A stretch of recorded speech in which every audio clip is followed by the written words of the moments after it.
Howdy, this is Lemmy and Nick with Dorman Products. Today we're talking about shop shopping. So if you turn wrenches, everybody asks you to fix their car, and you're gonna do it for some folks, but then the folks you don't are usually gonna ask you a follow-up question. They're gonna say, well, how do I know if a mechanic is any good?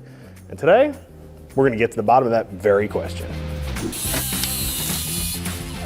First thing I want to really talk about is reviews. Is that something that you feel is useful, like a review on the internet, or? That's a great question. I mean, I think one of the things you have to almost ask is who's given the review, right? I mean, I personally think a review of a shop or a referral on a shop maybe isn't super useful unless it's coming from somebody we know is a qualified, good mechanic, right? I mean, and that's no offense to anybody, but there's all sorts of specialty fields in the world where, you know, you're hiring the work out because you don't know how to do it. So it's very hard to determine whether or not someone has done a good job. Like, I think about it in terms like the medical industry, right? Surprisingly, Nick, I am not a doctor, right? So I think I would have a pretty rough time reviewing a doctor. And this is like a similar scenario. I do feel like, you know, even reviews from just the end user, the customer, is going to be useful because it's going to tell you a little bit about the experience that they had, whether they don't know if the technician is the best technician. They're going to know that their car was fixed. It was fixed in a timely manner, and it didn't cost them, you know, a ton of money to do it. So sometimes if you see a lot of reviews that are, you know, consecutive, you got to kind of dig in and look if maybe they had people reviewing to cover up maybe a really bad review. I've had that experience in the past. So we're going to move into a question now I think is kind of interesting. It has to do with a mechanic who will or won't let you watch. I think there's multiple reasons why a tech wouldn't want you to watch. One, it could be out of their hands. You know, you could not mind, but work at a shop where, you know, obviously it's a liability, you know, to have customers out in the shop. It might not be allowed with their insurance. But I mean, mainly for me, I don't want someone bothering me. I want to focus on my job. If someone who wants to watch because they're not familiar with what we're doing, they're gonna have a million questions. Not interested. And I've had people watch me in the past, and they always seem to be in front of the drawer that I need to get in. And when they move, then they're in front of the cart that I need to get to, you know, so it's just, they're in the way. Yeah. So what do you think about giving a shop a small job to see, you know, what their capabilities are, or if you trust them, if they're a good shop? Beautiful idea. It allows you to gauge the speed of the shop. It allows you to get to know the service writer and their style, see if you like that stuff. Plus, to your point, I think what you're alluding to here is, is this a good way to sort of get your feet wet without committing to a big job? And I think the answer there is just obviously yes. I mean, yeah. I agree. I don't really want to take a car to get a motor replaced. I wouldn't recommend my car to get a motor replaced in a place that I've had no experience with. It's a good jumping off point. I would probably recommend a customer bring it in for tire work. Your standard service, nothing too crazy. Any type of oil filter lube. That's probably an easy one, or something fairly minor. Repair, isn't going to be crazy, right? Like maybe some front end work and an alignment would be about as deep as I'd like to go. But it's a great way to get to know the shop, get to know how they're doing their work, and also build a little rapport with them, because you can't get the good customer discount if you're not a good customer. Right.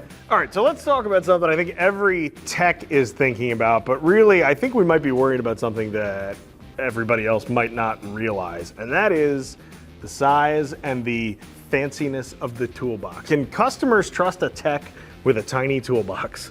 So there's no good way to, judge this either way, because obviously a really good tech is going to have all the right tools to do the job. So they're going to have an extensive toolbox. But I've seen techs that have extensive toolbox that I wouldn't let them change my oil.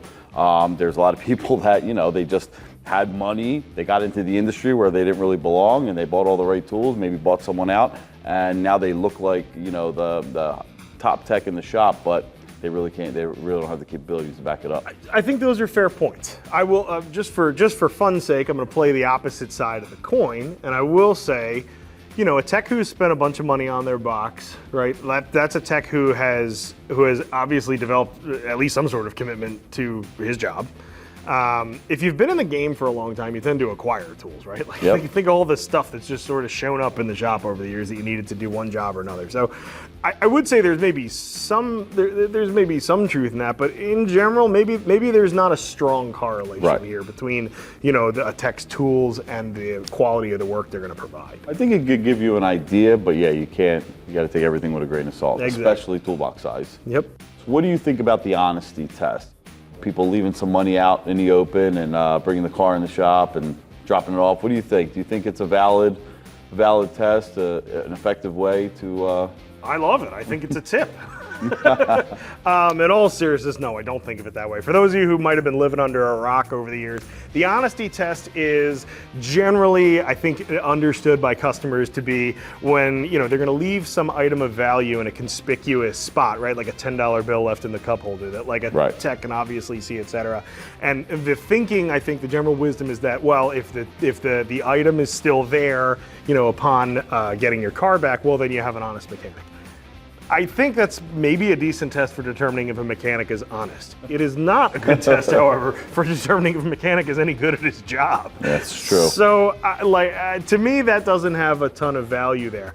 Where I would pivot and say there is maybe something of value is if you have something that you know is wrong with your car, like we've discussed this before, I'll know I have something wrong with one of my junkers, and if I happen to bring it in somewhere, you know, if a tech mentions, hey, you know, X, Y, or Z is wrong and it's that thing, that to me is not just an honest mechanic, but also one who's got an eye out for something, especially if it's one of those smaller jobs that I might be trying out. Right. Yeah, exactly. Or doing the flip side, like kind of replacing something and then asking them to check it and see what they say. Yeah, so that's an excellent point. I mean, yeah, I don't know. Hey, can you check my cabin filter? Meanwhile, you checked it, you know, last week, and you know they think nobody's dropping the glove box. You know, a DIY, you know, an actual consumer is doing that. That's almost a more important honesty test. What you're talking about, because I think that's the type of thing that really gives people a bad feeling. Absolutely. Look, if there's any, you know, just regular retail customers watching this, you can perform the honesty test. We all know what you're doing. No one's going to take your $10 bill out of the cup holder. You're probably wasting your time. Yeah, nothing good's coming out of it. So how do you feel about asking for your parts back? Bring your car to a shop and them telling you need ball joints and then asking for them back. I personally feel bad about it. I have enough old auto parts. I don't need more auto parts. I think, you know, it's funny, your question is sort of alluding to something I think some customers will do, because somebody's grandpa told them a long time ago, well, make sure you get the old parts back. Make sure they really did the work. Right. While I don't think that's invalid, and I certainly would never deny a customer their parts back, but I maybe step back from the situation a little bit and say, if you're at the point where you trust your mechanic so little, you're not sure if he's even doing the job, forget about doing it well, just not even doing it, right, like you might have had a problem before you walked in the door. Right. So again, I kind of chuckle a little bit if occasionally somebody asks me for the parts back. I'll give them to you, but I almost feel like some of the other goodness of my work might be wasted, right? Like I'm going to try really hard for you, and if you need your parts back, well, you're probably missing a lot of the stuff I'm trying to help you with. How do you feel about it? I totally agree with what you said. You know, I feel like you know, it almost instills mistrust, and then that also isn't going to feel good to the tech or the shop. You know what I mean? That's going to leave a bad taste in their mouth. You know. Yeah. But then on the flip side, like, what about if you're, you know, I worked in a specialty shop, so if I did something like, you know, aftermarket bumpers or something like that, or aftermarket wheels, like, obviously if the customer wanted their original parts back, that goes without saying. I didn't even really ask. They would just be assumed that they were taken, and unless they said, I don't want them, I have nowhere to put them or whatnot. Yeah, and I think the dividing line there is, right, like those are, you know, some of those more emotional discretionary purchases where someone is replacing a still good part with another potentially better part that makes them happier. So that original part still has some value. That being said, your water pump, you know, with all the impeller just turned into a Frisbee, that's like, nobody wants that back. That's junk. Agreed. Alrighty, Nick, let's talk for a second about shop specialization, right? We're not all working at general auto repair facilities.